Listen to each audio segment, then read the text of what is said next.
નમસ્કાર મિત્રો, ફરીવાર આપણા નવા વિડીયોમાં તમારું સ્વાગત છે। રાજલ બારોટ અને અલ્પેશના મિલન થઈ ચૂક્યા છે। તેમના ફોટા અને સોશિયલ મીડિયા પર વિડીયો જોયા છે।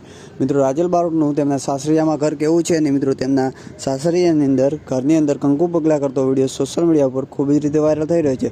આ વિડીયો જોવો અને મિત્રો આ ચેનલ પર નવા હો તો અવશ્ય ચેનલ સબસ્ક્રાઈબ કરી દો અને વધુને વધુ લોકો સાથે આ વિડીયોને શેર કરવાનું પણ ના ભૂલતા।